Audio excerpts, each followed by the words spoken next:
Formula One is a world where billions of dollars change hands. Every single inch of a car is a potential billboard, a moving advertisement screaming for your attention at over 300 kilometers an hour. The legendary Sir Frank Williams once summed it up perfectly. F1 is, above all, a gigantic business operation. The Sunday races, they're just the tip of the iceberg, the grand finale of a week-long financial spectacle. So, let's talk about a recent piece of news that got the whole F1 community buzzing. Cadillac, the new American team set to join the grid in 2026, just announced a partnership with another American icon, Jim Beam Bourbon. This is an alliance that's been a century in the making, and the backstory is incredible. Legend has it that during the Prohibition era in the US, Jim Beam himself used his personal Cadillac to protect his distillery's most precious secret ingredient. It's a fantastic story, right? But this announcement also reignited a fierce debate among fans about what kind of sponsors should even be allowed in the sport today. And here's where it gets really interesting. The public reaction revealed a sort of controversial nostalgia. A lot of fans on social media were saying they'd rather see the old Vice sponsors alcohol and tobacco back on the cars,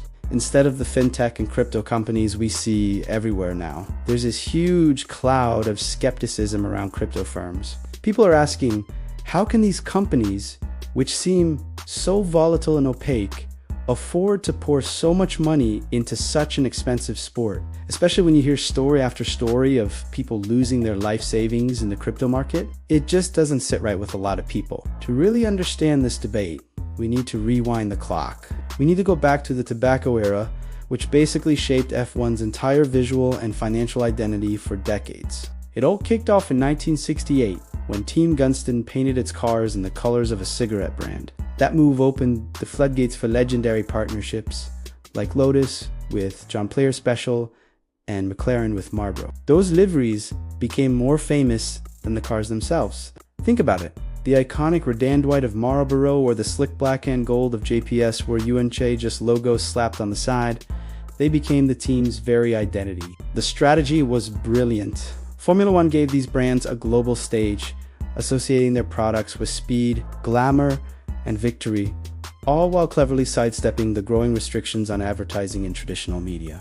Then, in 2006, everything changed. A European-wide ban on tobacco advertising came into force, and just like that, the river of tobacco money dried up. This left a billion-dollar question hanging over the paddock. Who was going to pay the bills for the world's most expensive sport? F1 needed new partners, and it needed them fast. This shift didn't just bring new names, it brought a whole new strategy. The old tobacco and alcohol companies were simple. They just wanted brand exposure. But this new wave of sponsors, tech, and finance companies wanted way more than just a logo on a car. They wanted deep technical partnerships, using F1 as a high-speed development lab to test and showcase their latest technologies. The financial pressure is staggering. It estimated that Formula One needs around $1.5 billion in sponsorships every single year just to keep the lights on and the cars running. Every inch of an F1 car is prime real estate. A tiny little sticker can cost you $1 million. And the prime spots, like the rear wing or the engine cover, we're talking $25 million or more. It's an insane amount of money.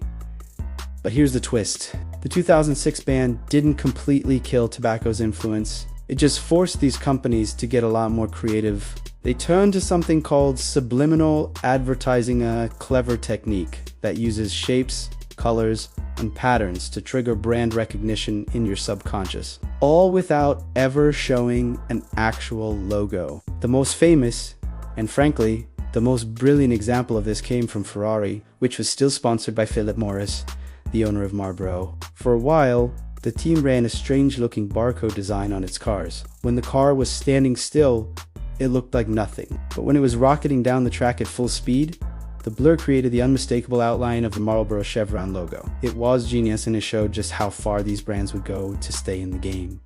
So, where does that leave us today? The current sponsorship landscape is a complex and messy mix. We've got disguised tobacco money through vague initiatives like Mission. We know we have the volatile and controversial presence of cryptocurrency companies. We're seeing a huge rise in betting and gambling brands, and at the same time, We have the classic comeback of traditional brands, just like that Cadillac and Jim Beam partnership. Formula One needs money to survive. That's the bottom line. But the sport is now standing at a crossroads, forced to ask some hard questions about where that money comes from. The identity of Formula One has always been for sale. The real question now is, for how much and to whom? Thanks so much for watching. What do you think about F1 sponsorships? Let me know in the comments below. And if you enjoyed this video, please give it a like and subscribe for more deep dives into the world of motor. See you in the next one.